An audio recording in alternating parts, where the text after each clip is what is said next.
இந்த இப்போ நான் சொல்ல வரதை நீங்கள் கவனித்து பார்க்க வேண்டும். அநேகர் ஜெபம் பண்ணுறாங்க, ஆனால் உழைப்பின்படியில் நம்ம வாழ்க்கை நடத்துன்னு நினைக்கிறாங்க. அநேகர் ஜெபம் பண்ணுறாங்க, பரிசுத்தத்தின்படி நடக்காமல், வேதவசனத்தின்படி நடக்காமல், உலகத்தில் கிரியைகளை எதிர்பார்க்கிறார்கள் அல்லது தேவனிடத்திலிருந்து கிரியைகளை எதிர்பார்க்கிறார்கள். பிள்ளைகளுடைய வாழ்க்கையின் எதிர்காலத்துக்காக ஜெபம் பண்ணுங்காங்க. தான் ஒருபோதும் தேவ வசனத்தின்படி நடக்கதோ, தேவனுக்கு நோக்கி ஜெபிப்பதோ, விசுவாசத்தின் கிரியைகள் செய்வதோ இல்லை. கிறிஸ்துவ ஜீவியத்தின்படி நடக்கிற ஆசீர்வாதம் வேணும், ஆனால் கிறிஸ்துவ ஜீவியம் எனக்கு தேவையில்லைன்னு நினைக்கக்கூடிய அநேக கிறிஸ்தவர்கள் இன்னைக்கு முழு கிறிஸ்தவமும் அப்படி தான் இருக்குது. ஆனால் கிறிஸ்துவனுடைய ஆசீர்வாதம், கிறிஸ்துவனுடைய பாதுகாப்பு, கிறிஸ்துவனுடைய சந்தோஷம், கிறிஸ்துவனுடைய விடுதலை எல்லாம் எனக்கு வந்துடணும். ஆனால் கிறிஸ்துவ வழிமுறைகள், கிறிஸ்துவ போதனைகள் இதெல்லாம் எனக்கு தேவையில்லை என்று அநேகர் நினைக்கிறார்கள். இது எவ்வளோ பெரிய கேடுபாடான காரியங்கள் என்று புரிந்து கொள்ளுங்கள். ஆனால் எனக்கு உலக ஆசீர்வாதம் பூரா வேணும், ஆனால் தேவனை பின்பற்ற மாட்டேன், தேவ வசனத்தை பின்பற்ற மாட்டேன். அல்லையா, இந்த காரியங்களுக்கு தான் அதிகமாக இந்த கிறிஸ்துவ உலகத்தில் நடந்துகிட்டு இருக்கு. இன்னொன்று, நீங்கள் தேவனிடத்தில் பெறக்கூடிய ஒவ்வொரு காரியமும் பரிசுத்தத்தின் அடிப்படையில், நீதியின் அடிப்படையில், விசுவாசத்தின் அடிப்படையிலாம் பெற்றுக்கொள்ள முடியும். இது இந்த கண்களினாலே பார்த்து பெறக்கூடியதல்ல, ஆத்தும கண்கள் மூலமாய் பார்த்து பெறக்கூடிய ஒரு பயங்கரமான ஒரு ஆசீர்வாதம். நீங்கள் பார்க்கிற உலகத்தின் செல்வங்கள், வீடுகளை காட்டிலும் தேவ ஆசீர்வாதமாகிய விசுவாசத்தின் கிரியை, தேவ ஆசீர்வாதமாகிய மகிமை, பிரசன்னம் இவைகளில் உண்டாயிருக்கிற சந்தோஷம் அதிகமானது. நான் அதனால தான் இவ்வளவு என்ன இழந்தாலும் தேவனுக்காக ஓட காரணம் இந்த தேவ பிரசனம், இந்த தேவ மகிமை, அபிஷேகம், இந்த தன்மையினால தான் ஓடிக்கிட்டு இருக்கேன். இல்லைனா நீங்கள் சம்பாத்தியம் பண்ண மாதிரி எனக்கு ஆசை வரலாம். நான் ஆசை எங்கே போவேன்? உங்களை தான் வஞ்சிப்பேன். உங்கள்கிட்ட வஞ்சித்து நான் வீடு கட்ட நினைப்பேன், உங்களை வஞ்சித்து சுகபோகமாய் வாழணும்னு நினைப்பேன். உங்களை வஞ்சித்து தான் எல்லா காரியங்களையும் செய்ய வேண்டும். ஆனால் நான் அப்படி செய்யலை. நான் தேவ சத்தியத்தின்படி நடந்து தேவ விசுவாசத்தின் அடிப்படையில் பெற வேண்டும், ஜெபத்தின் அடிப்படையில் பெற வேண்டும் அப்படின்னு நான் ஓடிக்கிட்டு இருக்கேன். அநேகர் அல்லையா உலகத்தில் இருக்கிற ஞானத்தின் தன்மை கிறிஸ்துக்குள்ள முட்டாள்தனமாக இருக்கிறாங்க. நீங்கள் கிறிஸ்துக்குள்ள ஞானியாக இருந்தால் தான் உலகத்தை ஜெயிக்க முடியும். நீங்கள் உங்களுக்கு அல்லையா, அப்போ கிறிஸ்துவே தேவையில்லைங்க. நீங்கள் இப்போ இருக்கிற முயற்சிக்கும் இப்போ இருக்கிற ஓட்டத்துக்கும் உங்களுக்கு எதுக்கு கிறிஸ்து? இயேசுவை ஏன் பின்பற்றணும்? நீங்கள் அல்லையா ஜெபம் பண்ணுறீங்க, விசுவாசத்தின் அடிப்படையில் உங்களுக்கு வர போகிறது இல்லை, நீங்கள் உழைப்பின் அடிப்படையில் தான் வரப்போகுது. அப்போ ஏன் இயேசு கிறிஸ்து? அதனால தான் ஊழியத்தின் பாதைகள் ரொம்ப தடை பண்ணுகிறது.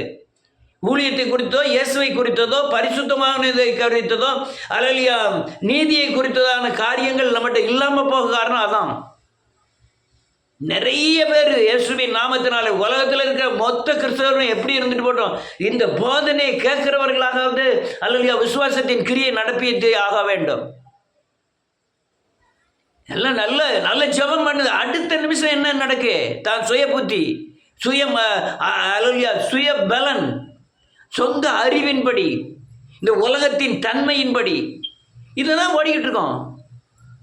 நீங்கள் தேவனுக்கும் உங்களுக்கு இருக்கிற தொடர்பு விசுவாசத்தின் அடிப்படையில் தான் இருக்கணும்.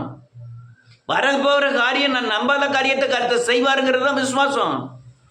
அநேகருக்கு அந்த விசுவாசத்தின் காரியங்களே இல்லை. அல்ல லோன் வாங்கி வீடு கட்டுவாங்க, கர்த்தர் இருந்தா இருப்பாங்க, ஓடி போய் கல்யாணம் முடிக்கும், அந்த கல்யாணம் முடிச்சதான் ஆண்டவர் செய்து முடிச்சாருன்னு சொல்லுவாங்க. அநேக காரியங்கள் ஒரு அந்த இந்த விசுவாசத்தின் பலன் நீங்கள் ராஜ்யத்துக்குள்ளே பிரவேசிக்க முடியாது. நீங்கள் விசுவாசத்தின் பலன் இல்லாமல் இந்த உலகத்தில் கிறிஸ்துவ ஜீவியம் செய்த ஒரு பிரயோஜனம் கிடையாது. விசுவாசத்தின் பலன் இருந்தால் தான் இந்த கிறிஸ்துவ ஜீவியம் உங்களை தேவனை நோக்கி நீங்கள் ஓடுதீங்கன்னு அர்த்தம். அநேகற்ற அல்லையா பக்தியின் தேசம் தான் காணப்படுகிறத தவிர, மதத்தின் சாயல் தான் காணப்படுகிறத தவிர கிறிஸ்துவின் கிரியைகளை காணவில்லை.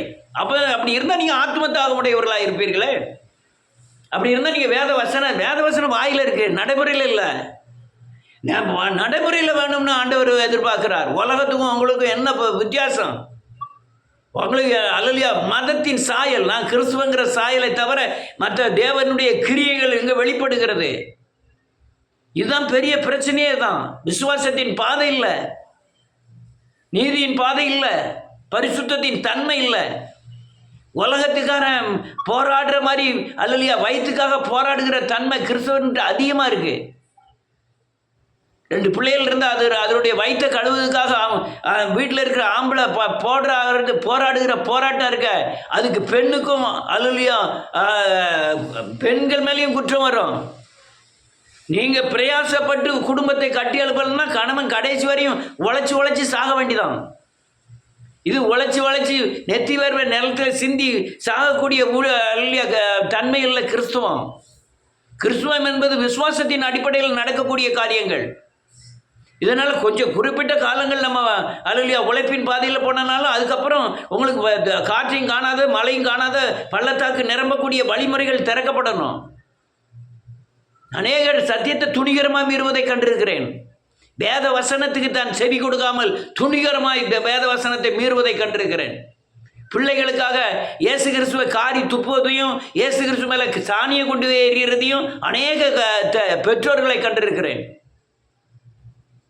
அது என்னன்னா துணிகரம். இயேசுவை பற்றி இயேசு என்ன செஞ்சிருவாரு? கர்த்தர் என்ன, அவர் நீதியுள்ள நியாயாதிபதி. சத்திய வேத வசனத்தில் எழுதியிருக்கிறதுக்கு மீறி அவராலே நடக்க முடியாது. அவர் எழுதி கொடுத்த வேத வசனத்துக்கு மீறி அவராலே நடக்க முடியாது. தேவ துரோகிகளாக தான் அநேகர் காணப்படுகிறார்கள். ஆத்மத்தாகவே இல்லையே. ஆத்மத்தாக இல்லைன்னாலே உயிர் இல்லைன்னா அர்த்தம். எனக்கு இன்னொரு ஆத்மா ரட்சிக்கப்படணுங்கிற தாகம் இருக்கணும். ஐயோ என் ஜனம் அல்லையா கண்ணீர் விட்டு அழுதார் தேவன். சோதோமாவை பார்த்து இயேசு கண்ணீர் விட்டு அழுதார். ஆனால் அந்த ஆத்ம தாகம் இல்லாத காரணம் என்ன? சத்தியத்தின் பிரயோகம் இல்லை, சத்தியத்தின்படி நடக்கிறது இல்லை.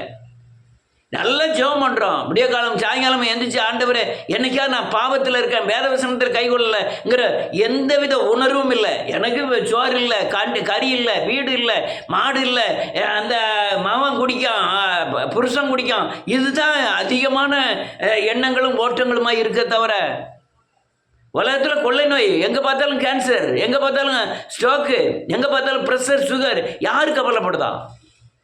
யாருமே கவலைப்படலை. அல்லையா எல்லா சபைகளும் அழிஞ்சிக்கிட்டு இருக்கு. சத்தியம் பிரசங்கிக்கப்படலை சபைகளில். ஊழியர்கள் அல்லையா திருட்டுத்தனம் பண்ணுறாங்க. யார் கவலைப்படுறா? நம்ம லேசாக ஏதோ தெரிஞ்சிருக்கோம், அதை வச்சுக்கிட்டு உலகத்தில் முழு பலத்தையும் செலுத்தி உலக வாழ்க்கை வாழணுங்கிறத நம்ம நினைக்கிறோம். இன்னும் உலக வாழ்க்கைக்கு இயேசுநாதர் ரொம்ப கை கொடுப்பார், நம்ம தூக்கி விடுவார்னு நம்ம போடுற போக்கில் அவர் நம்ம கூட நடந்து நம்ம உலக ஆசீர்வாதத்தில் நிரப்புவாருங்கிற மூடத்தனமான பின்பற்றுதல் கிறிஸ்துவை. அல்லேலூயா. நீ விசுவாசத்தின் பாதை இல்லையா? விசுவாசம் தானே முக்கியம். ஒரு மனுஷனுக்கு விசுவாசம் தான் முக்கியம். அப்போ பரிசுத்தம் இருந்தால் விசுவாசம் வரும், வசனம் இருந்தால் தான் விசுவாசம் வரும். இயேசுவை சிலுவையை விசுவாசிச்சா தான் உங்களுக்கு விசுவாசமே பிறக்கும். அநேகருக்கு இந்த விசுவாசத்தின் தன்மையே இல்லை, விசுவாசத்தின் கிரியே இல்லை. விசுவாசத்தின் கிரியை இல்லாமல் தான் என் மனம் உலகத்தை நோங்குகிறது, உலகத்தை நோக்கி ஓடுகிறது. எனக்கு விசுவாசம் இருந்தால் நான் அல்லேலூயா எப்பவும் சமாதானமாக இருப்பேன், எப்பவும் விடுதலையாக இருப்பேன். இப்போ எப்பவும் நான் தேவையோடு இருக்கேன், எப்பவும் சஞ்சலத்தில் இருக்கேன், எப்பவும் துக்கத்தில் இருக்கேன்.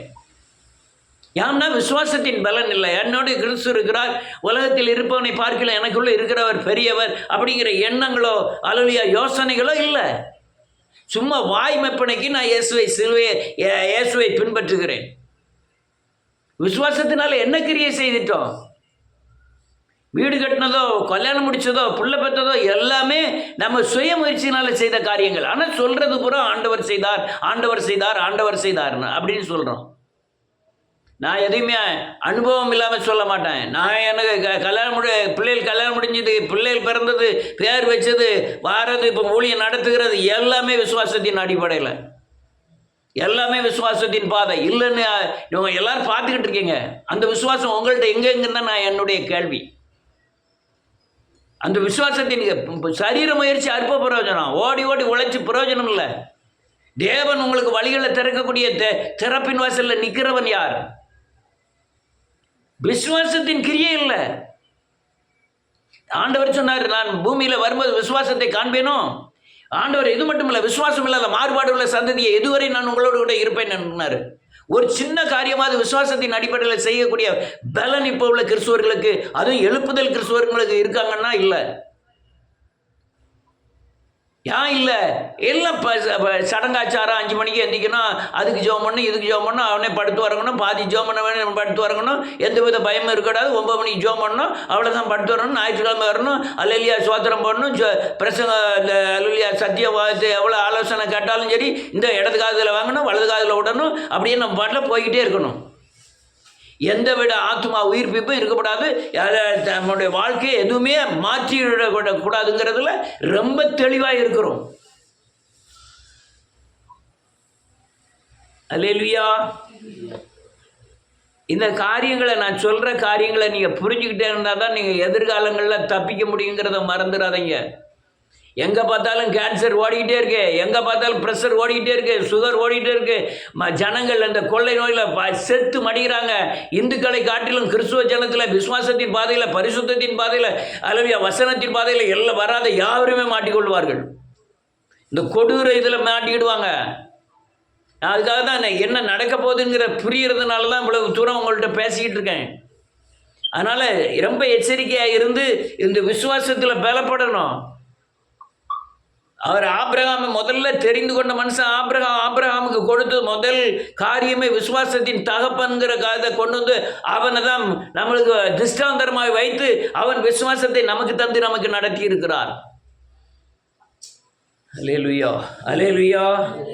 எத்தனை பேர் வயிற்றுக்காகவும் உலக மனுஷனுக்காக, பொண்டாட்டிக்காகவும், புருஷனுக்காகவும், பிள்ளைக்காகவும் இயேசு கிறிஸ்துவை வித்து போடுவாங்க. எத்தனையோ கோடி ஜனங்கள். அதுக்காக கிறிஸ்துவம் இல்லை, பிரித்தெடுக்கப்பட்டவர்கள்.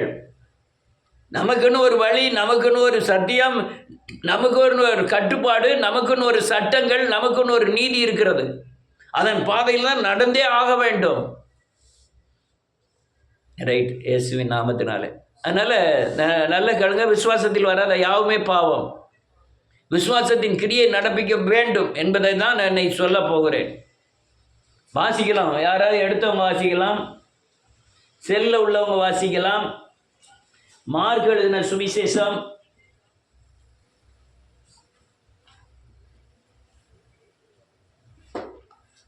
8வது அதிகாரம்.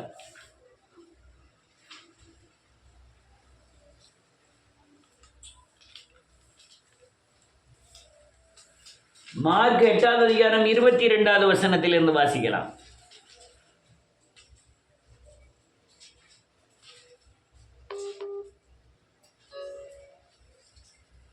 யாரு 3 மிஸ்டு கால் வந்திருக்கு.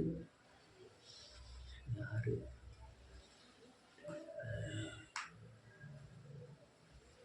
மார்க் எழுதின சுவிசேஷம் 8வது அதிகாரம் 22வது வசனத்திலிருந்து.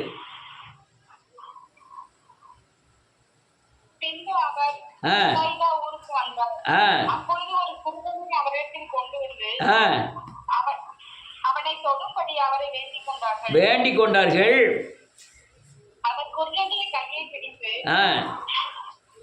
அவனை கிராமத்துக்கு வெளியே அழைத்து கொண்டு போய் அவன் கண்களில் முன்னிறுத்து அவன் மேல் கைகளை வைத்து எதையாகிலும் காண்கிறாயா என்று கேட்டார்.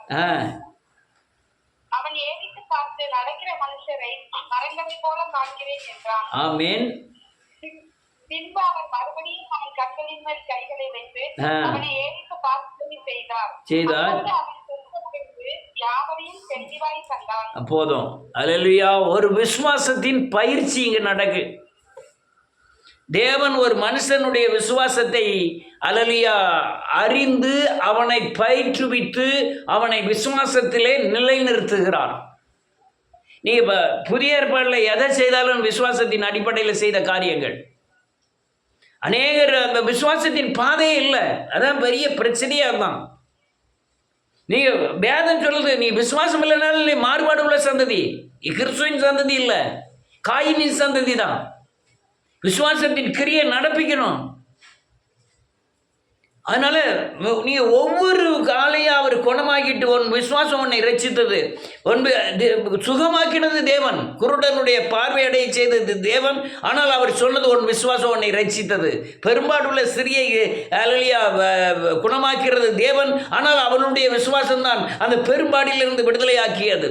ஒவ்வொரு காரியங்களுக்கும், உங்கள் குடும்பத்தில் நடக்கிற ஒவ்வொரு காரியங்களுக்கும் உங்களுக்கு விசுவாசத்தின் பலன் தேவை. இல்லைன்னா அது பேயின் பலன், அது மாம்சத்தின் பலனாக தான் முடியும். மாம்சத்தின் பலத்தினால வருகிற எந்த ஆசீர்வாதமும் எந்த பாதுகாப்பும் உங்களுக்கு நிரந்தரமும் அல்ல, அது சமாதானத்தை கொடுக்கவும் செய்யாது. பக்தியின் பலத்துக்கே வர மாட்டேங்க. அலலியா தனி ஜபமே யாருமே பண்றதில்ல. தனியாக ஒரு மனுஷன் அலலியா என்ன தாவீது வெளியே போயிட்டு வரான், மனைவி பிள்ளைகள் எல்லாம் அந்த ராஜா அலலியா கொண்டு போயிடலாம். அல்லையா அவனுக்கு அப்புறம் கர்த்தர் எல்லாருமே அவனை கள்ள கொண்டு எறிய ஆரம்பிக்கிறாங்க. அவன் கூட வந்தவங்களாம் அவனை பேசுறாங்க, ஏசுறாங்க, கள்ள கொண்டு எறிய போறாங்க. அப்போ அவன் கர்த்தருக்குள் தன்னை திடப்படுத்தி கொண்டான்னு அதை சொல்லுது. நீங்க விசுவாசத்தின் கிரியை இருந்தாதான் இப்படி உங்களுக்கு சூழ்நிலைகள் மாறும் பொழுது, உங்கள் கண்ணீரின் பாதையில் போகும்போது அல்லது பிரச்சனையின் பாதையில் போகும்போது, உங்களை நீங்கள் வேத வசனத்தின் மூலமாய் அல்லது பாடல்கள் மூலமாய் அல்லது வாக்குத்தத்தங்கள் மூலமாய் அல்லது சிலுவையில் மனம் திரும்புதலின் மூலமாய் உங்களை நீங்கள் திடப்படுத்தி கொள்ள முடியும். நீங்க விசுவாசமே இல்லைன்னா ஒரு காசு வராது. விசுவாசம் தான் முதுகெலும்பு. விசுவாசம் தான் நீங்க தேவனை பார்க்கக்கூடிய வழி. அந்த விசுவாசத்தின் பாதை இல்லைன்னா நீங்க அலலியா ஒண்ணுமே செய்ய முடியாது. அநேகரை பார்த்துருக்கிறேன், 100 ரூபாய் காணிக்க போடுவாங்க. அடுத்த மாதம் பார்த்தீங்கன்னா 10 பைசா கூட நம்ம காணிக்க வாங்கணுக்காக சொல்லலை. அந்த துரோகமே அவிவிசுவாசம். காணிக்கையில் நீ துரோகம் பண்ணுறதே அவிவிசுவாசம். நான் காணிக்கப்பட்டி வச்சே பார்த்துக்கிட்டு உங்கள் பக்தியின் பலன் எவ்வளோன்னு சொல்லிடுவேன். காணிக்கை நீங்கள் தேவன் ஆசீர்வதித்தாருன்னா நீங்கள் ஆசீர்வாதத்தில் கரெக்டாக இருப்பீங்க. தேவன் அந்த விசுவாசத்தின் பலன் உங்களுக்கு இல்லைன்னா நீங்கள் காணிக்கையில் வஞ்சிக்க ஆரம்பிப்பீங்க. அப்போ தேவனை சேவிக்காமல் பிசாசை சேவித்து பாதுகாப்பை இழக்கிறீர்கள். இந்த காரியத்தை நீங்கள் தெளிவாக புரிஞ்சுக்கிடுங்க. நான் இது ஒன்றையும் சொல்லலை, பல வருடங்களாக சொல்லிக்கிட்டு இருக்கேன். காணிக்கையில் உண்மை இல்லையா, நீ தேவன்கிட்ட உண்மை இல்லைன்னு அர்த்தம். நான் காணிக்க உங்கள்கிட்ட இருந்து வேங்கணுங்கிறதுக்காக சொல்லலை. நான் தேவனை விசுவாசித்தால் நான் எல்லா காரியங்களிலும் உண்மையாக இருப்பேன்.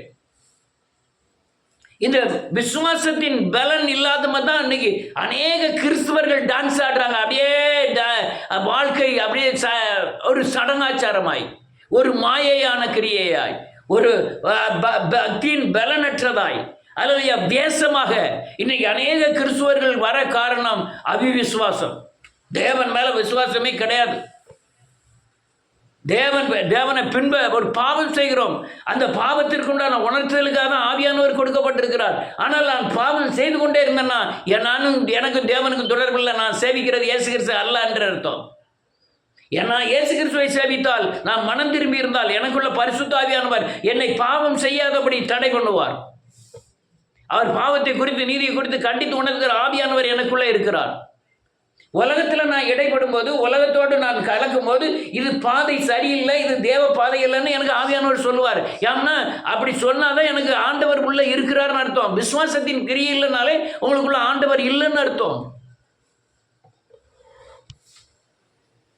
வேத இந்த பகுதியில் ஒரு மனுஷன், ஒரு குருஷ்டரோகியை அநேகர் கூட்டு வந்து ஆண்டவர்கிட்ட கொண்டு வந்து விடுறாங்க. அவர் கொஞ்சம் தலையில் கை வச்சு ஜெபம் பண்ணுற, உமிழ்ந்துன்னு இருக்கு, கை வச்சு ஜெபம் பண்ண உடனே ஏதாவது தெரியுதான்னு கேட்குறாரு. உடனே அவன் சொல்கிறான், ஆண்டவரே நான் மனுஷனை பூரா மரத்தை போல காண்கிறேன் அப்படின்வான். மனுஷனை பூரா மரத்தை திரும்ப அவன் மேலே கை வச்ச உடனே இப்போ நான் தெளிவாய் காண்கிறேங்கன்னா இப்போ நான் படித்த ஒரு சத்தியம். இதில் அநேக சத்தியங்களை தேவன் மறைத்து வைத்திருக்கிறார். 23வது வசனத்தில் அவர் குருடனுடைய கையை பிடித்து அவனை கிராமத்துக்கு வெளியே கொண்டு போனார். உங்களுக்குள்ள கிரியை நடப்பிக்கணும்னா நீங்க சார்ந்து இருக்கிறவர்கள் கிறிஸ்தவர்களாக இருக்கணும். உலக சிநேகமற்றவர்களாக இருக்கணும். அப்பதான் நீ விசுவாசத்தின் கிரியை செய்ய முடியும். அவரு அந்த கிராமத்தில் அவங்கள கூட்டு வந்தது அந்த கிராமத்துக்காரங்க. அவங்க பெரிய கிறிஸ்துவர்கள் அல்ல. அவர்கள் என்ன நோக்கத்தோட வாருங்க, இயேசுநாதரை பற்றி தெரியாது, ஆனால் இயேசுநாதர்கிட்ட சுகம் கிடைச்சிடணும், சுகம் கிடைச்சோடனே இந்த பழைய வாரி மாதிரி ஓடி போயிடணும் அப்படின்னு நினைக்கிறாங்க. அப்படி நினச்சி தான் இவங்க கூட்டிகிட்டு வராங்க. ஆனால் ஆண்டவர் அவங்கள்ட்ட விசுவாசம் இல்லை, இவனும் புதுசு ஆளு, அதனால் அவன் இந்த நோக்கத்தில் இருந்தானா அவனை விட்டு பிரித்து கொண்டு வர்றார். அதுவும் என்ன எழுதியிருக்கு, பெதஸ்தாய்தா. எத்தனாவது வசனம்? 22வது வசனத்தில் பெத்சாய்தா ஊருக்கு வந்தார். அப்பொழுது ஒரு குருடனை அவரிடத்தில் கொண்டு வந்து அவனை தொடும்படி அந்த பெத்சாய்தா கிராமத்துக்காரர்கள் வேண்டிக் கொண்டார்கள். பெத்சாய்தானா எப்படிப்பட்ட கிராமம் தெரியுமா? யாராவது எடுத்து வாசிங்க. லூக்கா எழுதின சுவிசேஷம் 10வது அதிகாரம் 12-13.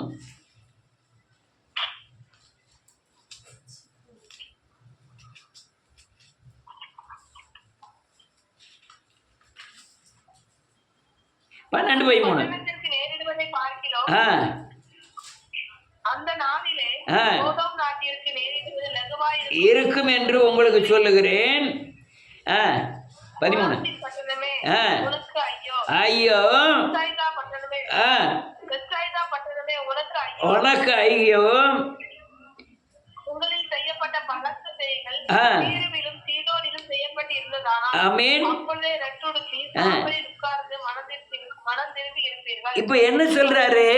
பெத்சாய்தா பட்டணமே, எழுப்புதல் விசுவாசிகளே, இந்த சத்தியத்தை கேட்டுக்கிட்டு இருக்கவங்களே, உங்களுக்கு செஞ்சப்பட்ட அந்த மரிக்க கிடந்தீங்களே, சாக கிடந்த போது தூக்கணுன்னு அதே காரியத்தை இன்னொரு ஆளுக்கு செஞ்சிருந்தா அவங்க விசுவாசி இருப்பாங்களே. பேயின் பிடியில நோயின் பிடியில செத்து கிடந்தவன் நான் வந்து குணமாக்கணும்னா இதை 100 ஆள்கிட்ட செஞ்சிருந்தா அவங்க சாப்பாடை விட இன்னொரு ஆத்மா தான் முக்கியம்னு ஓடி இருப்பாங்களே. உங்களுக்காக நான் இவ்வளவு காரியம் செய்தேனே, அதை நீ ஏன் இப்படி விசுவாசிக்காம போயிட்டீங்கன்னு சொன்ன அந்த பெத்சாய்தா. நான் சொல்றது உங்களுக்கு புரியும் நினைக்கிறேன். பெத்சாய்தா பட்டணத்தில் அநேக நம்மகிட்டையும் அநேக அற்புத அடையாளங்களை செஞ்சாரு. ஆனால் அந்த பெத்சாய்தா பட்டணத்துக்காரங்களுக்கு விசுவாசம் இல்லாமல் போயிட்டு அவங்க தான் கூட்டிட்டு வராங்க. இந்த குருடனை கூட்டு வந்து ஆண்டவர்கிட்ட குணமாக்கணும்னு நினைக்கிறாங்க. ஆண்டவர் பார்த்தாரு, அவங்களை விட்டு, அந்த அவிவிசுவாசியை விட்டு, அந்த தேவனுக்கு விரோதமாய் நடக்கிற அவர்களை விட்டு, வேஷமாய் நடக்கிற கிறிஸ்துவர்களை விட்டு பிரித்து வெளியே கொண்டு வர்றாரு. அவனை வெளியே அழைத்து கொண்டு வந்து என்ன செய்யறாரு? அவனை தொடும்படி அவங்க தான் வேண்டிக்கிட்டாங்க, ஆண்டவரே தொடும்படி. ஆனா அவங்கள விட்டே பிரிக்கிறார் ஆண்டவர். நல்ல கழுங்க, அவிவிசுவாசி எங்கெல்லாம் இருக்காங்க, கிரியெல்லாம் நடக்காது. நான் இவ்வளவு தூரம் பேச காரணம் என்ன தெரியுமா? உங்க அவிவிசுவாசத்தை விட்டு விசுவாசத்தின் பாதையில் வரணுங்கிறது தான். நீங்கள் தேவனுடைய பாதையில் வந்தால் மட்டும்தான் உலகத்தில் தப்பிக்க முடியும். அதனால இதுக்காக தான் நான் பேசிக்கிட்டு இருக்கேன். நீ திரும்பவும் சொல்கிறேன், என்னை விட்டு ஆள் இல்லைன்னு யாருமே நினைக்காதீங்க. என்னை விட்டா எதையாவது ஒரு கழுதையை கொண்டு கர்த்தர் பேச வைப்பார்.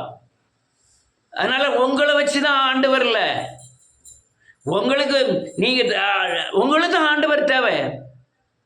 அடுத்தால என்ன எழுதிருக்கு?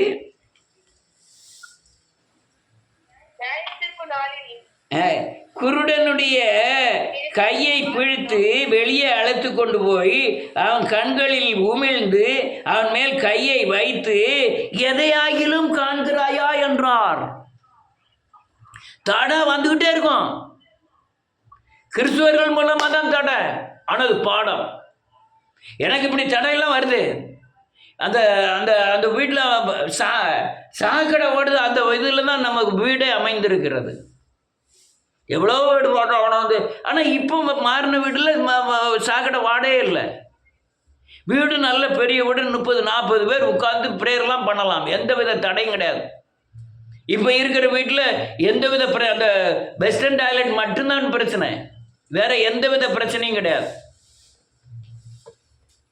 ஆனால் அந்த பாதையில் கடந்து வரணும்.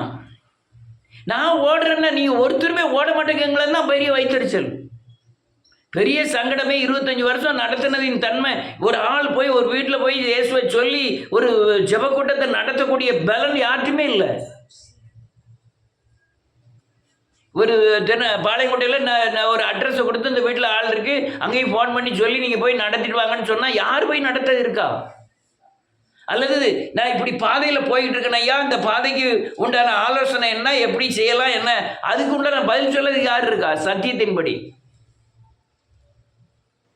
தடைகள் வந்துக்கிட்டே தான் இருக்கும். விசுவாசத்தின் பாதையில் நடந்தா தடை. அவன் குருடன், அவன் எரிகோவில் நின்று கூப்பிடுதான், ஆண்டவரே நான் குருடனாக இருக்கேன், என் கண்களை திறக்க, நான் தாவீதின் குமாரனே இறங்குமா. அப்போ தடையை பார்த்தீங்கன்னா கூட வந்தவங்க பேசா இருக்கும்படி அதட்டினார்கள்னு வேற சொல்லுது. தடை வரதான் செய்யும். எல்லாம் நீங்கள் தேவனுடைய ஊழியம் செய்ய போனால் நீங்கள் தடை வரலன்னா நீங்கள் உலகத்தோடு இருக்கீங்கன்னு அர்த்தம். நம்ம தான் ஆண்டவர் ஊழியத்துக்கே போகிறது இல்லையே. ஆண்டவர் யார் செத்தான்னா யார் இருந்தான்னா நம்ம பரலோகம் போகலாம்னு ஒரு நைப்பாசை என்னதோ சொல்லுவாங்களே, ஒரு ஒரு ஒரு லேசான ஆசை, எப்படியாவது நம்ம பரலோகத்துக்கு போயிடுவோம் அப்படிங்கிற எண்ணங்கள். இல்லைன்னா நம்ம ஜோம் பண்ணோம்னா நமக்கு வீடு வாசல் எல்லாத்தையும் கர்த்தர் உண்டாக்கி, ஆடு மாடுகளை உண்டாக்கி, பேர பேத்திகளை உண்டாக்கி, நம்மளை பெருசாக உண்டாக்கிடுவாருன்னு ஒரு முட்டாள்தனமான விசுவாசத்தின் தன்மை. தேவனுக்காக ஓடலையா, தேவனுக்காக பிரயாசப்படாமல் தேவன்கிட்ட இருந்து ஒன்றுமே பெற்றுக்கொள்ள முடியாது. எதையாவது பெற்றுக்கொள்வான் என்று நினையாது இருப்பாயாக. நீங்கள் தடை வரதான் செய்யணும். தடைகளை தகர்த்து தேவனுக்காய் ஓடணும். அல்லேலூயா. அவர் ஜனத்தின் சுகத்தை விரும்பும் ஜனங்கள் அவங்கள்ட்ட அக்கிரமம் நிறைந்த அல்லேலூயா விசுவாசிகளாக இருந்ததுனால்தான் இவர் விசுவாசத்தின் கிரியைகளில் அந்த மக்கள் மத்தியில் செய்ய முடியாமல் போயிட்டு அவங்கக்கிட்ட அல்லேலூயா ஏகப்பட்ட அற்புத அடையாளங்களை செஞ்சிருக்கிறார். ஆனால் அற்புத அடையாளங்களை மட்டும் வாங்கினாங்களே தவிர சத்தியத்தை அறியாமல் போயிட்டாங்க. இப்போ இடைக்கால சபையில் எதுவும் இப்போ சத்தியம் பிரசிங்கன்னா கல்லில் நார் உரிச்ச மாதிரி இருக்கு.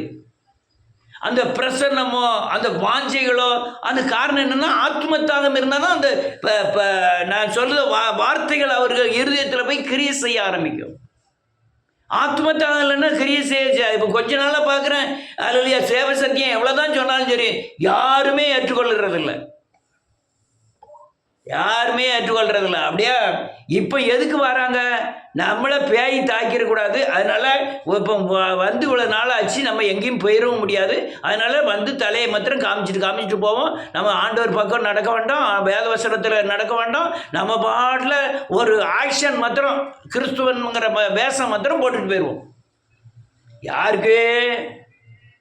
உங்கள் வாழ்க்கைக்கு தான் நீங்கள் ஓடி வரீங்க, உங்கள் சந்ததிக்கு தான் ஓடி வராங்க, நீங்கள் பரலோகத்துக்கு தான் ஓடி வரீங்க, பிசாசிட்ட இருந்து சாபத்திலிருந்து பாதுகாக்கிறது தான் ஓடி வரீங்க. இல்லைன்னா யாருக்கு எதுக்காக வர்றீங்க? நீங்களே அது தெரியும். கொஞ்ச நாளாகவே சத்தியம் யார் மனசுக்குள்ளேயும் போக மாட்டேங்க. எவ்வளவு தான் சொன்னாலும் சரி சத்தியம் எனக்கு பேசுறதுக்கே பிடிக்கல. ஏன்னா சத்தியம் போய் ஒரு ஆளுக்குள்ளே போய் அங்கே கிரியை செய்து அந்த கிரியை பார்க்கறதுக்கு தான் நான் இருக்கிறேன். அந்த சத்தியத்தை கிரியை செய்யலைன்னா நான் என்ன பேசுனாலும் எனக்கே வருத்தமாக இருக்குது, பேசுறதுக்கே பிடிக்கல. ரைட். அடுத்தால ஒரு வசனத்தை வாசிப்போம். 23 24 இல்லை 23 நான் சொல்கிறேன். எதையாகிலும் காண்கிறாயா என்று கேட்டார். அல்லேலூயா. ஒருத்தரும் சொல்ல மாட்டீங்களா அல்லேலூயா?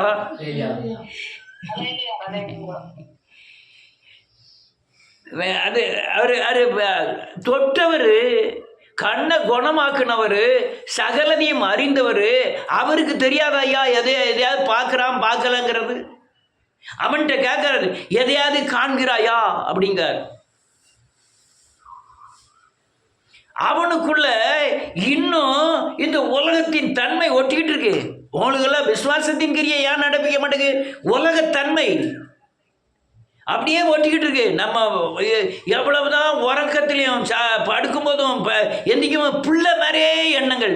அது பெரிய பிசாசு, பெரிய பிசாசாதான். புள்ள புள்ள புள்ள புள்ள புள்ள.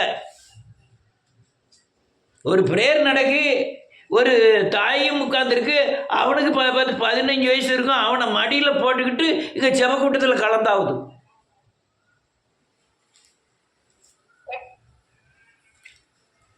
மடியில் போட்டிருக்க பையனுக்கு 15 வயசு 14 வயசு இருக்கும்.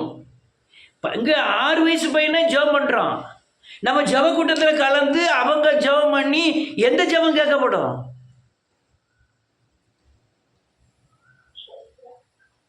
எந்த ஜெபம்? அங்கே 6 வயசு பிள்ளை நிச்சயா ஜெபம் பண்ணுறான். அந்த தீமோத்தேயுவோட அல்லேலூயாங்க. இவனை மடியில் போட்டுக்கிட்டு 4 பேர் உட்காந்து நாங்களும் ஜெபம் பண்ணுவோம், ஜெபம் பண்ணால் ஆண்டவர் கேட்கணும் உள்ள எண்ணிக்கிட்டு இருக்கோம்.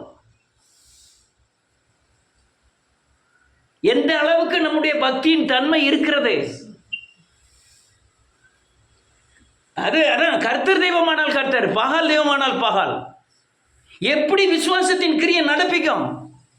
அவர் ஆண்டவர் கண்ணுக்கு தெரியுது, இவன் பார்க்கலன்னு தெரியுது, அவன் விசுவாசம் இருக்குன்னு அவருக்கு தெரியுது. என்னையா நீ கண் பார்க்குற? இல்லை, மரத்தை மனுஷனை பூரா மரமாக பார்க்குறேன். அப்போ என்ன அர்த்தம்? மரத்துக்கு பூரா ஜீவன் இல்லை. ஏன் நான் ஜீவனை பெறல, நான் பார்க்குற பூரா மரமாக பார்க்குறேன். எவ்வளோ பெரிய கொடுமைகள் நடக்குன்னு பாருங்க. நீ அந்த விசுவாசத்தின் பாதை, நீங்கள் ஜெபத்தின் தன்மை, வேதவசனத்தின் அடிப்படையில் நடக்காதுன்னா இந்த வேத அறிவுகள் இல்லாமல் போய் தேவ பிரசன்னத்தை நாம் தடை பண்ணுகிறோம். வீட்டில் எப்படி ஜெபம் பண்ணுவாங்க? 4 பேர் கூட்ட இடத்துல ஆண்டவர் வருவார், ஆண்டவர் அசைவாடுவார்ங்கிற விசுவாசம் எனக்கு இருக்கு. அந்த விசுவாசத்திற்கு உண்டான தடைகள் இருக்கக்கூடாதுல்ல.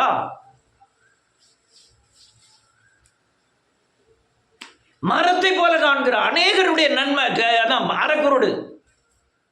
பாதி தெரியுது, பாதி குருடு. என்ன என்ன என்ன அது சிவம் பண்ண கிடைக்கும் பிரதர். அது என்ன விசுவாசிங்க பிரதர். அது என்ன கர்த்தர் அதை செய்தார் இதை செய்தார். எதுவுமே வேதவசனத்துக்கு உட்பட்டது இல்லை. எதுவுமே வேதவசனத்துக்கு உட்பட்டது இல்லை. என்ன கர்த்தர் செய்தார், இதை கர்த்தர் செய்தார். காதல் பண்ணி கல்யாணம் பண்ணி ஓடி போய் கல்யாணம் முடிச்சிட்டாவோ, அவங்க வீட்டில் என்கிட்ட கேட்டாலும் பரவாயில்ல, எனக்கு பிரச்சனை. அது உள்ள சத்தியத்தை தான் சொல்ல. அந்த அம்மா என்கிட்ட சொல்லுது, ஆண்டவர் பார்த்தாயா அதெல்லாம் முடிச்சு வச்சாரு. அது எப்படியா முடிப்பார்? மாம்ச இச்சைக்கு ஆண்டவர் ஒன்றதே போவாரா? உன் மாம்சம் அவனை பிடிச்சி இழுக்கு, அவன் மாம்சம் உன்னைய பிடிச்சி இழுக்கு, நீங்கள் ஓடி போய் கல்யாணம் முடிக்கிறீங்க. அது ஆண்டவர் சித்தமா? எதியா எது? இது மரத்தை நீங்கள் எவ்வளோ ஜெபம் பண்ணாலும் கண்ணை திறந்தாலும் மனுஷனை போல பார்க்குற காரியங்கள் இதெல்லாம் மனுஷனை மரத்தை போல பார்த்துக்கிட்டு இருக்கோம். ஆண்டவர் செய்யாத அநேக காரியங்களை செஞ்சாருன்னு சொல்லிக்கிட்டு இருக்கோம். இல்லைன்னா செய்வாருங்கிற ஒரு முட்டாள்தனமான எண்ணத்தில் இருந்துகிட்டு இருக்கோம். தேவனை பின்பற்று, தேவன் உன்னை நான் இப்படிலாம் யாரும் பேச மாட்டாங்க, முழுவதுனா தான் பேசுவாங்க. நீங்கள் உயிர்ப்பிக்கப்படணும், நீ தேவனை நோக்கி நடக்கணும், ஆத்மாவை நோக்கி உன்னை பரலோகத்தை நோக்கி ஓடணுங்கிறதுக்காக எல்லாம் பேசிக்கிட்டு இருக்கேன். அநேக காரியம் மரத்தை போல தான் பார்த்துக்கிட்டு இருக்கேன். எல்லா தேவனுடைய காரியம் பூராமே ஜீவன் உள்ளது. நாம் பார்க்குறப்பெல்லாம் ஜீவனற்ற மரத்தை போல காரியங்களை தான் பேசுதல், நடத்தல் எல்லாமே நடந்துகிட்டு இருக்கு. ஹல்லேலூயா. என்னைக்கு புள்ள மேலே இவ்வளவு தூரம் பாசங்களை வச்சிங்களோ, நீங்களும் கீழே தான் போகணும், அவங்களும் கீழே தான் போகும். அது எந்த அளவுக்கும் பரலோக ராஜ்யத்துக்கு ஆயத்தமாக இருந்தால் கிடையாது. எல்லாத்தையும் பிள்ளையை விட தேவன், கணவனை விட தேவன், பணத்தை விட தேவன், இங்கே உள்ள புகழை விட தேவன். அப்படி என்னைக்கு யார் போகிறாங்களோ அவங்க மட்டும்தான் கண்ணு சரியானபடி திறக்கப்படும். அடுத்தால என்ன எழுதியிருப்பாருங்க, 25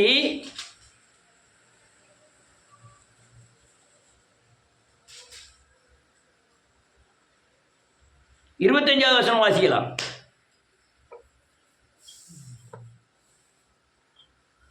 யார் வாசிக்கா? பின்பு அவர் மறுபடியும் அவன் கண்களின் மேல் கைகளை வைத்து அவனை ஏறிட்டு பார்க்கும்படி செய்தார். அப்பொழுது அவன் சொஸ்தமடைந்து யாவற்றையும் தெளிவாய் கண்டான். ரொம்ப அடுத்த 2வது தடவை தொடணும். 2வது தடவை அதில் திரும்ப தொடணும். இயேசுவின் நாமத்தினாலே திரும்ப பீலேயாம் கண்களை தேவன் திரும்ப தொட்டார். நீங்கள் திரும்ப தொடுதுக்கு தான் நான் இவ்வளோ நேரம் பேசிக்கிட்டு இருக்கேன். நான் சொன்ன காரியங்களில் பூரா உணர்வடையுங்க. இல்லைன்னா நீங்கள் எப்படி போனாலும் சரிதான்.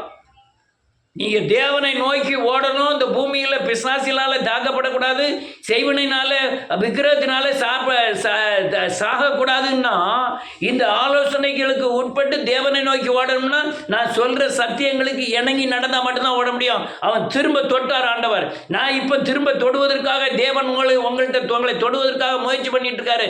நீங்கள் உங்கள் கண்களை திறந்தீங்கன்னா உங்களுக்கு நல்லது. நான் அப்படி தான் இருப்பேன். இந்த இந்த குத்துக்கள் மாதிரி அதை விட்டு நான் அசையவே மாட்டேன். அது உங்களுக்கு தான் நஷ்டமே தவிர, தன்னைத்தானே தான் ஏமாற்றிக்கிட்டுமே தவிர, நம்மளை கொண்டு தான் நம்ம கண்ணை பிசாசு குத்துறானே தவிர வேற உயிர்ப்பிக்கப்படுவதற்கு உண்டான வழிகளே கிடையாது. இப்போ நான் சொன்னது பூரா உங்களை உயிர்ப்பிப்பதற்காக. யார் இணங்குகிறீங்களேன்னு தப்பிச்சிருவீங்க. யார் சத்தியத்துக்கு இணங்குறாங்களோ அவங்க தான் பாதுகாக்க முடியும். இப்போ நடந்துருது கேன்சர், இதை விட கொடிய கொள்ளை நோய் பஞ்சம்லாம் வரும்னு வேதம் சொல்லுது. ஒருவராகிலும் தப்பி போவதில்லைன்னு வேதம் சொல்லுது. ஒருவராகிலும் தப்பி போவதில்லை. அதனால இந்த எச்சரிப்பின் சத்தத்துக்கு யாரெல்லாம் செவி சாய்த்து தன்னுடைய ஆத்மாவை தேவனுக்கு நேராக திருப்புகிறாங்களோ அவங்க திரும்ப தொடப்பட்டு திரும்ப கண்கள் திறக்கப்படும். நீங்கள் அப்போதான் தேவனை தெளிவாய் நீங்கள் காண்பீர்கள். அவன் மனுஷனை காண்பதற்கு முன்பாக அவன் தேவனை கண்டான். முதல்ல தேவன் திரும்ப தொட்டுட்டு இப்போ ஏதாவது தெரிகிறதான்னு சொன்ன தேவனை தான் முதல்ல பார்க்க. ஆமாம் ஆண்டவரே, எனக்கு தெளிவாய் பார்க்கிறேன், அதுக்கப்புறம் மனுஷனையும் தெளிவாய் பார்க்கிறேன்னு சொன்னான். நீங்கள் தேவனையும் மனுஷனையும் சரியான தெளிவாய் பார்க்கணும்னா நான் இப்போ சொன்ன அநேக ஆலோசனைகளுக்கு நீங்கள் உட்பட்டு உங்களை ஜீவனை தேவனுக்கு நேராக திருப்பினீங்கன்னா நீங்கள் தப்பித்து கொள்ளலாம். இல்லைன்னா எந்த வழியும் கிடையாது. இல்லைன்னா ஏதாவது ஒரு வழி இருந்தால் சொல்லுங்கள், நானும் உங்கள் பின்னால் வர ரெடி. நான் சொன்ன சத்தியங்களை ஏதாவது மாறுபட்டு கருத்து இருந்தாலும் எப்போனாலும் எனக்கு ஃபோன் பண்ணி சொல்லலாம், கேட்கலாம். கர்த்தர் உங்களை ஆசீர்வதி.